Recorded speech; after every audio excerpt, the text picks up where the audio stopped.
নমস্কার বন্ধুরা। আচ্ছা, আপনি কি কখনো ভাবতে পারেন যে আম্বেদকর বলবেন হিন্দু খতরে মে হ্যায়, সেই বিখ্যাত ফ্যাসিবাদী ফ্রেজ, বক্তব্য। আজকে আমাকে সময় দিন প্রমাণ করার জন্য যে কিভাবে আম্বেদকর বিশ্বাস করতেন যে হিন্দু খতরে মে হ্যায়, এবং কিভাবে তার আর সাভারকর, বীর সাভারকরের মধ্যে বেশ কয়েকটি সিমিলারিটিস ছিল। তারা বেশ কিছু জিনিসে অ্যাগ্রি করতেন এবং কিভাবে সেগুলো আর কি খুবই অজানা রয়ে গেছে। সবাই আম্বেদকর বলতেই তো ভাবে যে হিন্দু ধর্মের মধ্যে কী কী সমস্যা রয়েছে, কাস্টিজম ইত্যাদি, সেই সব উনি তুলে ধরেছেন। কিন্তু উনি অনেক কিছুই অন্য জিনিসপত্র তুলে ধরেছেন যেগুলো খুব একটা চর্চা হয় না সে নিয়ে। এবার প্রথম কথা, আম্বেদকরকে নিশ্চয়ই চিনিয়ে দিতে হবে না আপনাকে। উনি আমাদের পোস্ট ইন্ডিপেন্ডেন্স ভারতবর্ষের মধ্যে one of the most well red and clear headed public intellectual বটে। এবং ওনার কিন্তু এটা একটা সবচেয়ে বড় কোয়ালিটি যে উনি খুব ক্লিয়ার হেডেড, পরিষ্কার ভাবনা চিন্তা করেন। দ্বিতীয় ওনার সবচেয়ে বড় কোয়ালিটি হলো যে উনি কারোকে পাত্তা দিয়ে কথা বলেন না। উনি কারোর ভয় বা কে কী মনে করবে এই সব কখনো ভাবেননি উনি জীবনে। এবার তো সেই জন্যই উনি যখন হিন্দু ধর্মের সমস্যা নিয়ে কথা বলেছেন, কোনো পাত্তা দেননি যে কোন গোঁড়া হিন্দু বা কাস্টপন্থী হিন্দু কী বলবে। তেমনি তিনি কিন্তু অন্য অনেক কিছু সেরকমই বলেছেন। এবার মনে রাখতে হবে যে উনি যখন হিন্দু ধর্মকে ক্রিটিসাইজ করছেন, উনি নিজের চারপাশে কী দেখেছেন, ওনার যে লিভড এক্সপিরিয়েন্স বলে যাকে, সেই পার্সপেক্টিভ থেকে উনি বলেছেন যে হিন্দু ধর্মের কী কী সমস্যা উনি দেখছেন। তো এবার এটা তো মানতেই হবে যে প্রাচীন ভারতে, এনশিয়েন্ট ভারতে কাস্ট সিস্টেম ফ্লুইড হয়েছিলই বটে, হয়ে থাকতেই পারে। এবং সেটা একটা প্রফেশনের নামের মতো ছিল যে এক কাস্ট থেকে আরেক কাস্টে যাওয়া যায়, যেমন এক প্রফেশন থেকে আরেক প্রফেশনে যাওয়া যায়, এবং সে কে কোত্থেকে আসে, বর্ণ আর জাতির এই দুটোই ডিস্টিংশন। কিন্তু সেটা আস্তে আস্তে রিজিড হয়ে গেছিলো অবশ্যই 1100 AD নাগাদ সময় থেকে। এবার এইটা যে হয়েছিল 1100 AD থেকে যে রিজিড হয়েছিল এটা তো সবাই জানি। তাও আমি দুটো এক্সাম্পল দিয়ে দিচ্ছি যে বীর সাভারকরকেও এইটা নিয়ে কথা বলতেই হয়েছিল। সাভারকর কিন্তু কুখ্যাত লোক, যিনি টু নেশন থিওরি, হিন্দুত্ব, এই সব আইডিয়া, তথাকথিত আইডিয়া উনি নাকি বের করেছিলেন। যদিও দুটোই ঢপের চাপ, কারণ হিন্দুত্ব কথাটা আবিষ্কার করেছিলেন এবং কনসেপ্টটা নিয়ে প্রথম কথা বলেছিলেন চন্দ্রনাথ বসু। আর টু নেশন থিওরি আমি কয়েকদিন আগের ভিডিওতেই বুঝিয়েছি যে ওটা স্যার সৈয়দ আহমেদ খান সাভারকরের জন্মের আগে ওটা নিয়ে কথা বলে ফেলেছেন। কারণ টু নেশন থিওরি ইসলাম ধর্মের মধ্যেই আছে, দারুল ইসলাম আর দারুল হার্ব, সেটা আমরা পরে আসছি। এবার সাভারকর একটা বইতে বা একটা চিঠিতে বোধহয় 7টা পয়েন্ট মেনশন করেন, যেটা হলো হিন্দু ধর্মকে আটকে রাখছে, 7টা শিকল যা হিন্দু ধর্মকে ধরে রেখেছে, ফ্রি হতে দিচ্ছে না। সেই 7টা পয়েন্টের মধ্যে উনি 3টে পয়েন্টই কাস্ট নিয়ে করেছিলেন। তার মধ্যে হচ্ছে যে এই 7টা পয়েন্ট আর কি, যা হিন্দু ধর্মের ফ্লজ, গোলমাল, যেগুলো বিদায় দিতে হবে, সেই 7টা পয়েন্টের মধ্যে 3খানা গোলমাল উনি দেখাচ্ছেন কাস্ট জড়িত। তার মধ্যে কী না, প্রহিবিশন অফ টাচ, স্পর্শবন্দি, কোনো কাস্টকে ছোঁয়া যাবে না। তারপর হলো কোনো কাস্টের সঙ্গে বসে খাওয়া যাবে না, যেটাকে রোটিবন্দি বলা হতো। এবং কোনো কাস্টের সঙ্গে বিয়ে করা যাবে না, যেটাকে বেটিবন্দি বলা হতো। দ্বিতীয় এক্সাম্পল হলো করপাত্রী মহারাজ বলে একজন স্বামীজি ছিলেন, স্বামী করপাত্রী মহারাজ। ওনার সঙ্গে এলকে আডবাণীর একবার দেখা হয়, গল্প শোনা যায়, এরকম কিছু জার্নালিস্টদের থেকে শুনেছি আর কি। তো এলকে আডবাণী যখন প্রথম ওনার যৌবন বয়সে উনি পলিটিক্যাল অ্যালাই খুঁজছেন, তখন ওনার করপাত্রী মহারাজের সঙ্গে দেখা হয়। এবং এই করপাত্রী মহারাজ যখন এলকে আডবাণী দেখেন যে ইনি বড় সড়ো কাস্টপন্থী লোক, তখনই উনি ওনার সঙ্গে দূরত্ব মেনটেন করেন যে এনার সঙ্গে আমাদের কোনো যোগ সহযোগ রাখা যাবে না। তো তার জন্য স্বামী করপাত্রী মহারাজ বরাবরই বিজেপি, RSS ইত্যাদি এদের সবই ঘোর বিরোধিতা করেন। উনি খুবই রিলিজিয়াস ফিলোসফার হিসাবে পরিচিত ওনার শিষ্যদের মধ্যে, কিন্তু আসলে উনি খুবই অ্যান্টি হিন্দুত্ববাদী লোক ছিলেন। উনি হিন্দুদের ইউনিটিও ভাঙতে চাইতেন, এবং হিন্দুত্ব বলতে যা বোঝায় উনি সেটার সঙ্গে একমত ছিলেন না। উনি হিন্দু ইউনিটিতে বিশ্বাস করতেন না, মধ্য কথা। তো এই করপাত্রী মহারাজের আরও দু একটা এক্সাম্পল দিয়ে রাখি। উনি কিন্তু ঘর ওয়াপসি, যে মুসলিম থেকে আবার হিন্দু হয়ে যাওয়া, সেটা আর্য সমাজ আর সাভারকর যে কাজগুলো করছিলেন আর কি, উনি তার ঘোর বিরোধী ছিলেন। উনি একটা গোটা বই লেখেন যে এই সংহিতা, এইটার থেকে বেশি শাস্ত্র, উনি যে শাস্ত্র খুঁজে বের করেছেন সেই শাস্ত্র মতে কাস্টিজম বজায় রাখা উচিত, ওনার মত। এবার বীর সাভারকর যখন জানতে পারেন যে করপাত্রী মহারাজের এই সব বক্তব্য আছে, উনি হিন্দু মহাসভা থেকে ওনাকে বের করে দেন। এবং ওনার ন্যারো মাইন্ডেডনেসের ব্যাপারে উনি জানতে পারেন। এইবার এই করপাত্রী মহারাজ রামরাজ্য পরিসংঘ বলে একটি পলিটিক্যাল পার্টি করেন, যেটা বিজেপি আর আরএসএসকে কাউন্টার করার জন্যই তৈরি হয়। 2014 সালে এটা মোদির এগেনস্টে এরা ভোটেও দাঁড়িয়েছিল, হেরে টেরে গেছে। এবার কারপাত্রী মহারাজ সাভারকার মারা যাওয়ার পরে একটা গোটা বই লেখেন ওনাকে 3টে পয়েন্টে ওনাকে ক্রিটিসাইজ করে। কী না, Savarkar birth based caste system, জন্মগত কাস্টের ব্যাপারটা খণ্ডন করতে চাইছিলেন এবং সেটার জন্য কারপাত্রী মহারাজ সাভারকারের বিরোধিতা করছেন। উনি সাভারকারের বিরোধিতা এই কারণেও করছেন যে ঘর ওয়াপসি, গঙ্গা স্নান করিয়েই সে আবার হিন্দু হয়ে গেল, এইটা উনি মানতে চাননি। এবং আনটাচেবিলিটি, অছুত ব্যাপারটা সাভারকার সরাতে চাইছিলেন, কারপাত্রী মহারাজ মানতে চাননি সেটা। এইটা প্রমাণ, এটা বলার একটাই কারণ যে তো ডক্টর আম্বেদকর কিন্তু হিন্দু ধর্মের ক্রিটিসিজম এইরকম পরিস্থিতিতে দাঁড়িয়ে করছিলেন। তো এবার দেখা যাক এই অবজেক্টিভ যে সমালোচনা কিছুর, সেইটা উনি ইসলামের ক্ষেত্রে যখন আনছেন তখন কি হচ্ছে। মনে রাখতে হবে যে ওনার পলিটিক্যাল কারেক্টনেস দিয়ে কোনোদিন কিছু আসে যায়নি। উনি 1945 সালেই বেসিক্যালি হিন্দু ক্ষেত্রে হ্যাঁ বলে দিচ্ছিলেন, যদি মানে ইভেন দো উনি নিজে হিন্দু না হওয়া সত্ত্বেও বা হিন্দু ধর্মের বিরোধী হওয়া সত্ত্বেও উনি তো বৌদ্ধ ধর্ম নিয়ে নিয়েছিলেন। এবার কেউ কেউ বলবেন যে উনি বৌদ্ধদের সেফটিও যাতে ইন্ডিয়াতে ঠিকঠাক থাকে সেই জন্য আর কি উনি ইসলামকে ক্রিটিসাইজ করছিলেন, কিন্তু বৌদ্ধ ধর্ম উনি নিয়েছিলেন 1956 সালে। এটা বইটা 45 সালে লেখা হয়েছিল, বিখ্যাত বই Pakistan or the partition of India. এবার আমরা কোনোদিনই জানতে পারবো না যে উনি এক্স্যাক্টলি বৌদ্ধদের জন্য বলেছিলেন না হিন্দুদের জন্য ভেবে এসব কথাবার্তা বলেছিলেন, কিন্তু কি বলেছিলেন জানা যাক। তো ওনার প্রথম চর্চার বিষয় হলো যে ইসলামিস্ট পলিটিক্স, যে রাজনীতিকরণ ইসলাম ধর্মের, তার মধ্যে কী কী নুয়ান্সেস আছে, কী কী আলাদা আলাদা লেয়ার আছে। সেই লেয়ার উনি চর্চা করতে গিয়ে দেখেন যে ইসলামিক ধর্মীয় রাজনীতিবিদদের মধ্যে নিজেদের মধ্যে অনেক রকম বাদানুবাদ থাকে, কন্ট্রোভার্সি থাকে, মানে ডিসএগ্রিমেন্টস থাকে। তারা একমাত্র একটা জিনিসই অ্যাগ্রি করে যে হিন্দুদের ভাগাতে হবে বা মারতে হবে বা কনভার্ট করতে হবে এবং নিউ দিল্লিতে ইসলামের পতাকা লাগাতে হবে, সেটাও এন্ড গোল আর কি, সেটা মুখ্য গোল। কিন্তু এবং এটার এক্সাম্পল হলো ধরুন আমাদের বরেলভি আর দেওবন্দি, এদের যা ডিফারেন্সেস, এরা যা ডিফারেন্সেস নিজেদের মধ্যে রাখে কিন্তু এন্ড গোল সবারই এক। তো ধরুন বরেলভিরা পার্টিশন চেয়েছিল, এই আইডিয়াটাকে বলা হতো কমিয়াতে জুদাগানা, এবং এদের লিডার ছিলেন হামিদ রাজা বরেলভি এবং নাইমুদ্দিন মুরাদাবাদী। দেওবন্দিরা, এই ইউপিতে এরা দুটো স্কুল অফ ইসলামিক থট আর কি। তো দেওবন্দিরা কিন্তু চাইছিলেন না যে পার্টিশন হোক। এদের মধ্যে কমিয়াতে জুদাগানার অপোজিশন করছিলেন পদ্মভূষণ অ্যাওয়ার্ড জেতা প্রাপ্ত এক ব্যক্তি মৌলানা হুসেন আহমেদ মাদানি। এবার এনারা চাইছিলেন কমিয়াতে মুত্তাহিদা, তো একটা ইউনাইটেড ভারত যেখানে হিন্দু আর মুসলিম একসাথে বন্ধুর মতো থাকবে।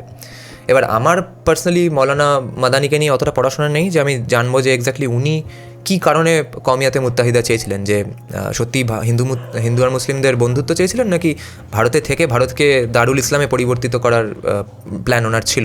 এবার এখানেই বলে রাখা দরকার যে দারুল হার্ব আর দারুল ইসলাম হলো একটা টু নেশন থিওরি, যেটা বেসিক্যালি ইসলামের মধ্যেই আছে।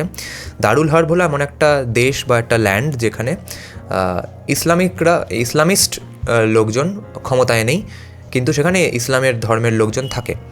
তো সেই জায়গাটাকে দারুল ইসলামে পরিণত করা হলো একটা মূল লক্ষ্য। দারুল ইসলাম মানে হলো যেখানে ইসলামিক লোকজন থাকে এবং ইসলামের লোকজনই ক্ষমতায় আছে। তো এবার আমি মৌলানা মাদানিকে সন্দেহ করতে বাধ্য হচ্ছি একটাই কারণে যে উনি কিন্তু খিলাফত আন্দোলনের পক্ষে ছিলেন, এবং খিলাফত আন্দোলন কিন্তু টার্কির অটোমান খালিফেটের পক্ষে ছিল, যারা এই কথাটাই বলছিল যে সারা পৃথিবীগতভাবে বিশ্বগতভাবে মুসলিমদের একটা কমন আইডেন্টিটি হবে এবং তাদের রাজা হবেন খালিফ, টার্কির খালিফ, এবং সেই মুসলিম ব্যক্তিটির ব্যক্তিগত যে দেশ, সেই দেশের থেকেও গুরুত্বপূর্ণ হবে এই প্যান ইসলামিক ওয়ার্ল্ড ওয়াইড একটা ইসলামিক আইডেন্টিটি। তো উনি সেই খিলাফতের আন্দোলনের ভারতের পক্ষে ছিলেন। তাই আমরা স্পষ্ট করে বলতে পারি না যে উনি হিন্দু মুসলিম বন্ধুত্বের কথা চেয়েছিলেন নাকি ভারতে বসে ভারতকে পাকিস্তান বানাতে চেয়েছিলেন। কেউ সেটা জানলে, পড়াশোনা করে থাকলে কমেন্ট সেকশনে অবশ্যই বলবেন দয়া করে। এইবার মৌলানা মাদানিকে অপোজ করলো অন্য দেওবন্দিরা যারা পার্টিশন চায় আর কি।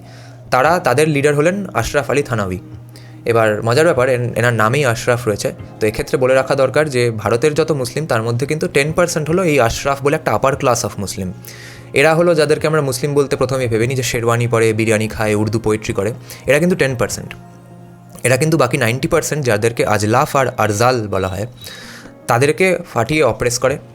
মানে ডে টু ডে লাইফে ঘেনা, তাচ্ছিল্য, মানে কাছাকাছি গিয়ে মানে আদাব না জানাতে দেওয়া থেকে শুরু করে সব কিছুই, মানে এদের মধ্যে বিয়ে টিয়ে না হতে দেওয়া, যা যা কাস্টিজম বলতে আমরা যা যা বুঝি সব কিছুই এই আশরাফ বনাম পাসমানদার মধ্যে আছে। তো এই পাসমানদারাই কিন্তু মানে ভুক্তভোগী আশরাফদের সব কীর্তির। কারণ এই মানে ধরুন যত গভর্নমেন্ট ফান্ডিং থেকে শুরু করে রিজার্ভেশন, এই সব কিছুই আশরাফরা এদের হয়ে আদায় করে নিজেদের মধ্যে ভাগ বাটোয়ারা করে নেয়। পাসমানদারা কিছু পায় না। কিন্তু পাসমানদারা কিন্তু এদের ফুট সোলজার, যখন রায়েট লাগে বা ঢিলমিল মারতে হয় হিন্দুদের মিছিলে, তখন কিন্তু এই আশরাফরা দিব্যি আনন্দে থাকে। যে দেখুন আজকের এক্সাম্পল, যে জার্নালিস্ট আর রানা আইয়ুব, উনি বসে দিব্যি ইনস্টাগ্রামে ওনার ছুটি কাটানোর ছবি ফবি দিচ্ছেন, সুইমিং পুল থেকে উঠছেন, স্কুটি চালাচ্ছেন, আবার একই সঙ্গে লিখছেন যে মুসলিমরা কত কষ্টে আছে ভারতবর্ষে, মানে খুবই খাতরেময়ে আছেন মুসলিমরা। তো এদিকে পাসমানদা ছেলেমেয়েরা যাদের ব্রেন ওয়াশ করেছে আশরাফরা, তারা কিন্তু জেলে রয়েছে ইউপিতে। তো এই পাসমানদা আশরাফের ব্যাপারটা নিয়ে আরও চর্চা করতে চাইলে আপনারা অবশ্যই ফলো করুন ডক্টর ফয়েজ আহমেদ ফেজি বলে এক ব্যক্তিকে। ফেসবুকে, ইউটিউবে উনি সব জায়গাতেই প্রচুর ওনার লেখালেখি, এবং প্রিন্ট বলে ম্যাগাজিনটাতেও লেখালেখি, ভিডিও, ইন্টারভিউ প্রচুর আছে। ফাটাফাটি এক ব্যক্তি, প্রচণ্ড স্পষ্ট কথাবার্তা বলেন। তো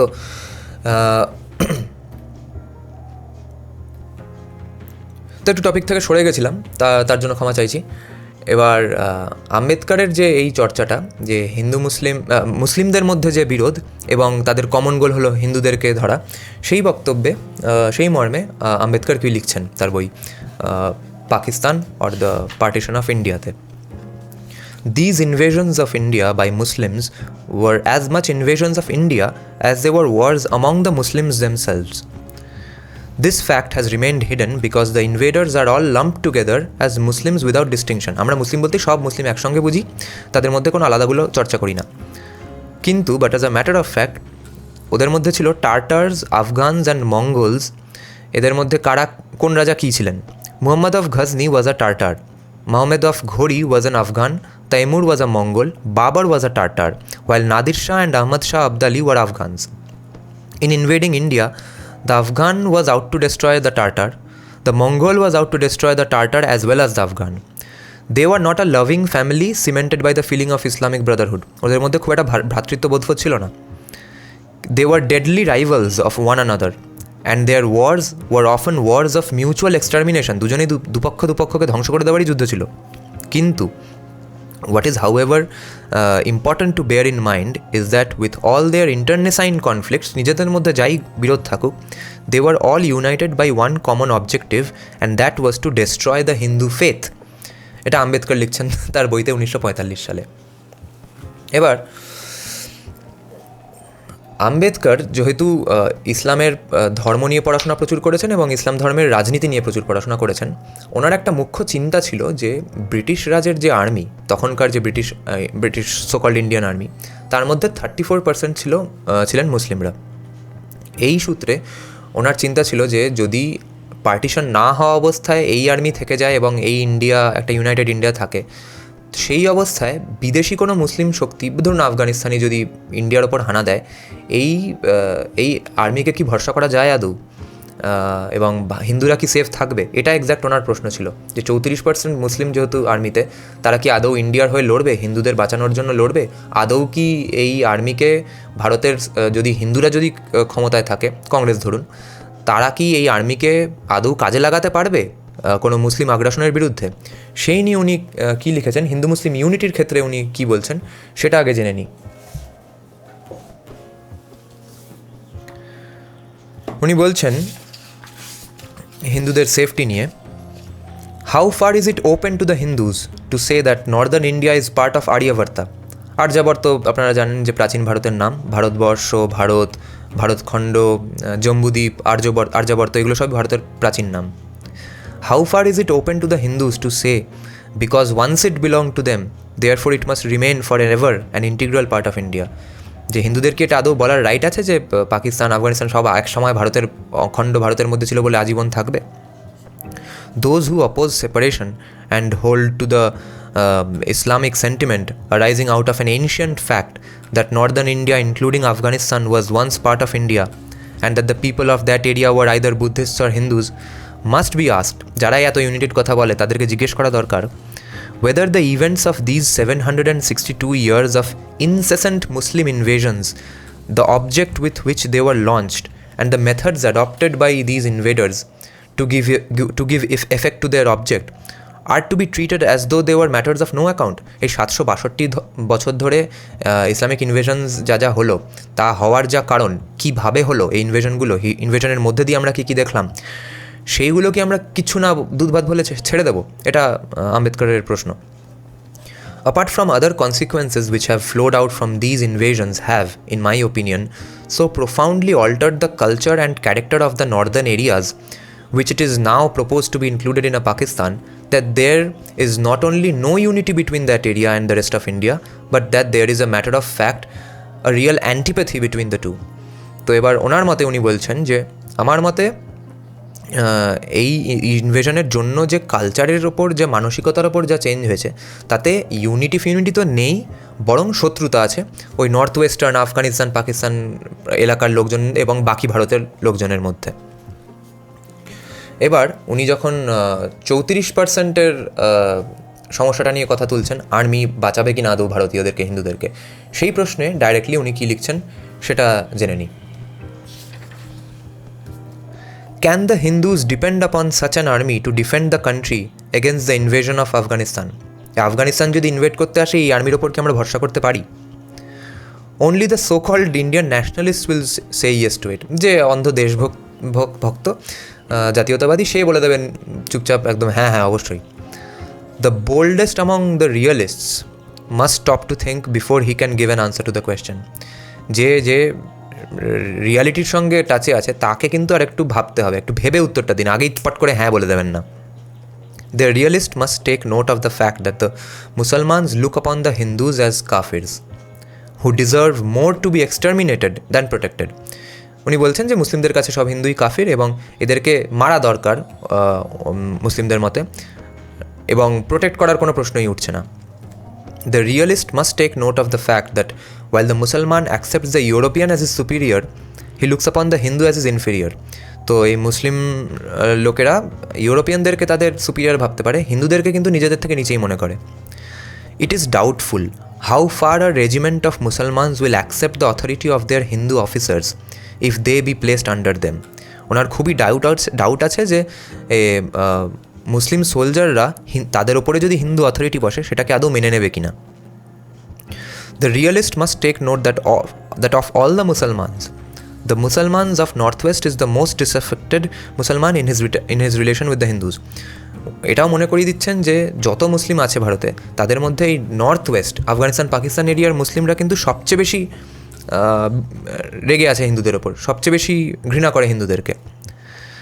The realist must take note, এই পাঞ্জাব প্রভিন্সের মুসলিমরা আর কি, The realist must take note that the Punjabi Musliman is fully susceptible to the propaganda in favor of pan-Islamism.